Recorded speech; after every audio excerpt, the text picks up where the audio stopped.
Hi, and welcome. You're listening to the X22 Report. My name is Dave, and this is episode 1599B, and today's date is June 24th, 2018, and the title of the episode is, It Just Happened, the Plan is in Motion.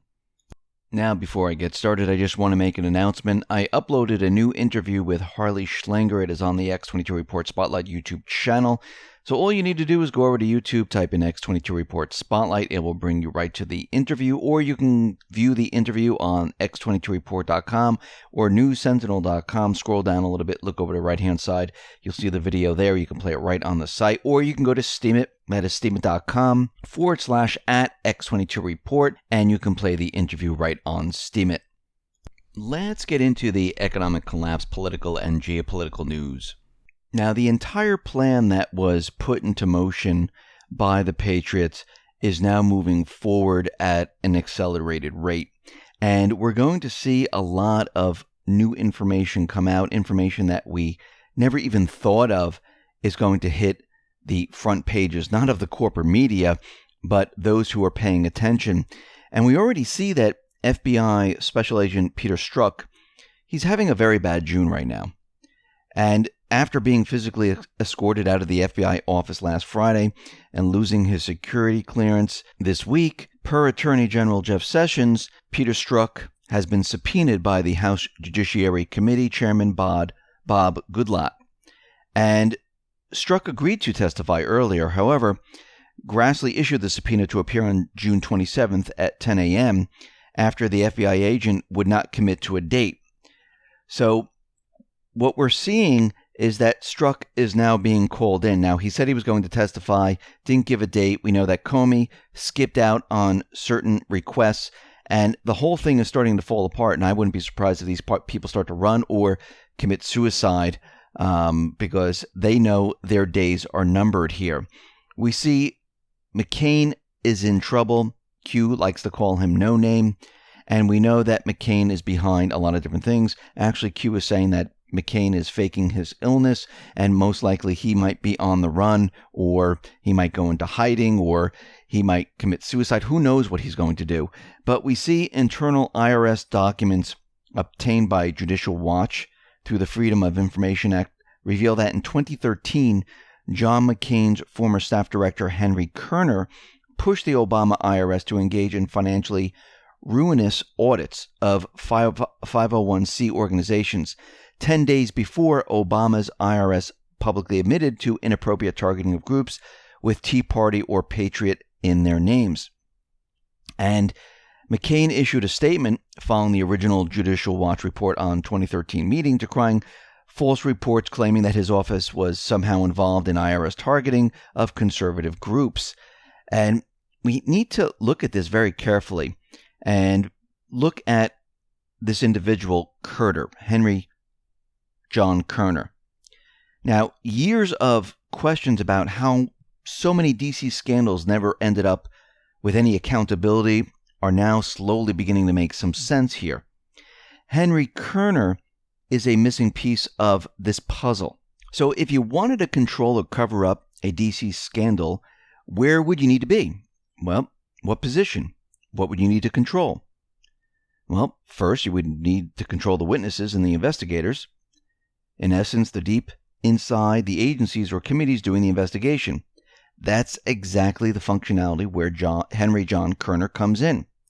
Henry Kerner is special counsel in charge of all whistleblowing, witnesses in cases of government corruption. Henry Kerner controls the events as the lead official, the special counsel in charge of the Office of Special Counsel, and he is in the position to manipulate, control any investigative outcome.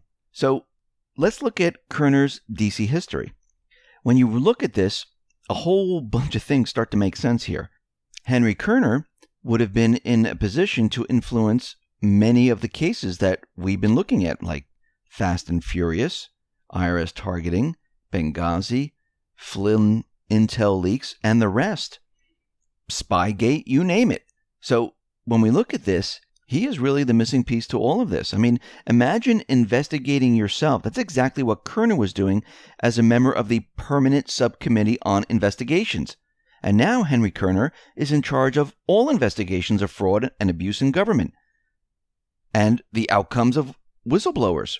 No wonder the deep state feels empowered, with DC control agents ensuring the corruption and gross misconduct remains hidden.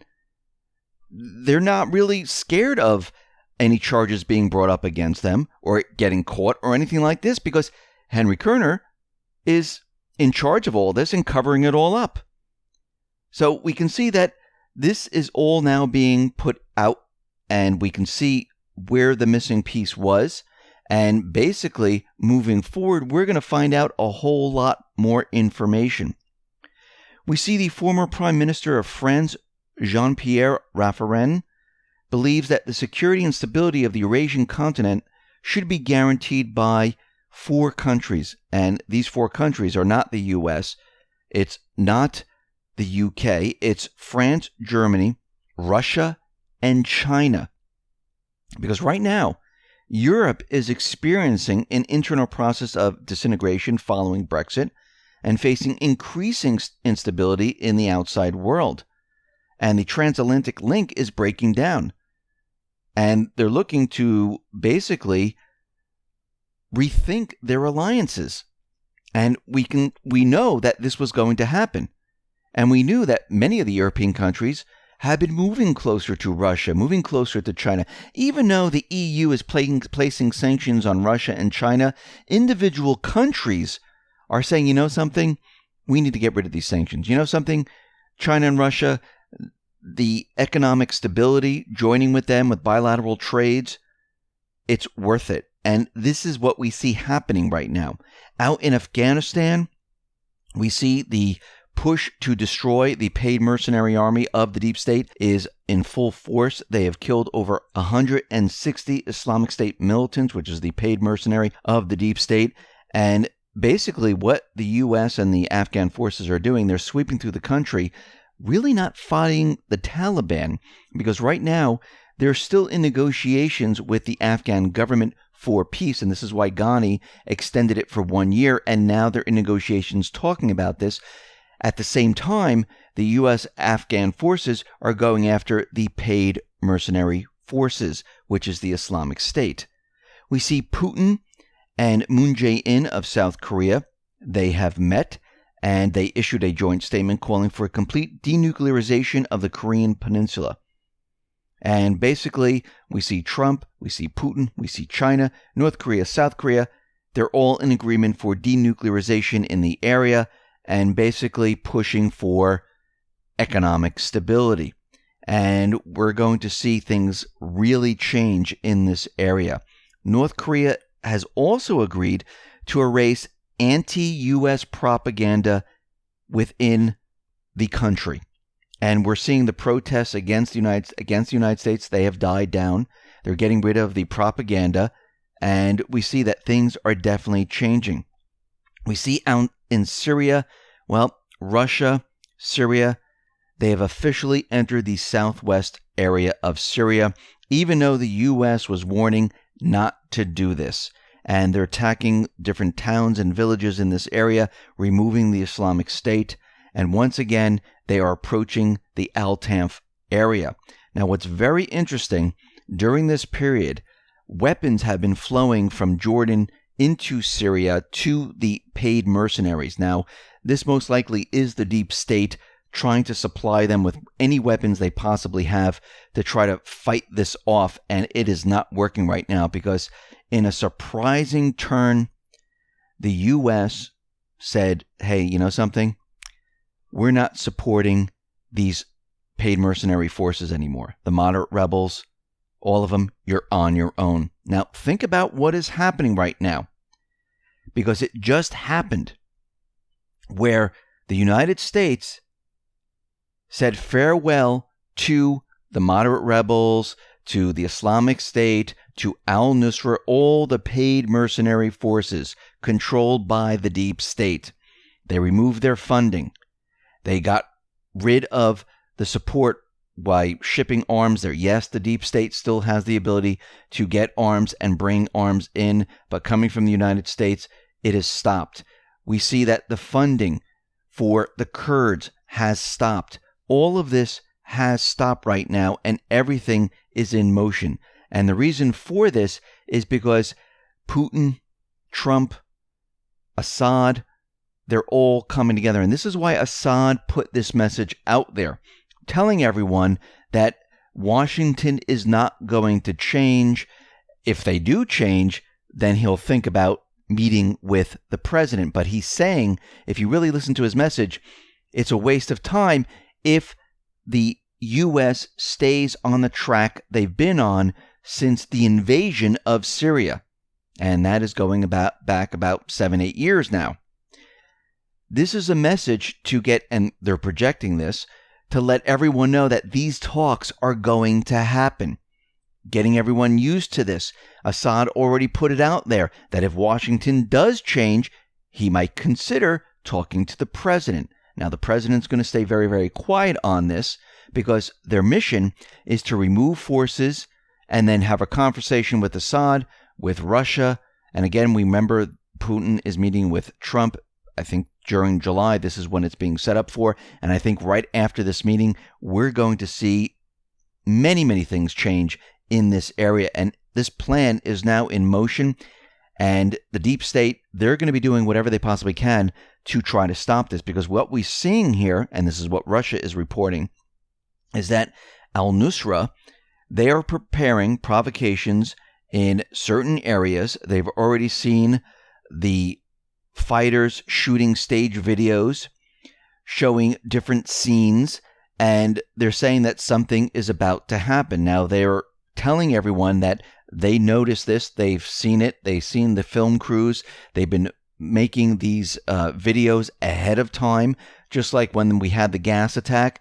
So the deep state, they're trying whatever they possibly can, but it is not going to work. So what are we seeing right now? Well, everything is being put into motion. And we saw with the defunding of all the different groups and the Kurds and things like that, that's stage one. Stage two is to work with Putin and have a deconflicted area where no one will be battling each other. And that was put into place when Trump talked to Putin. We also see that Assad put out a message saying that Washington has to change, which we know Washington is changing.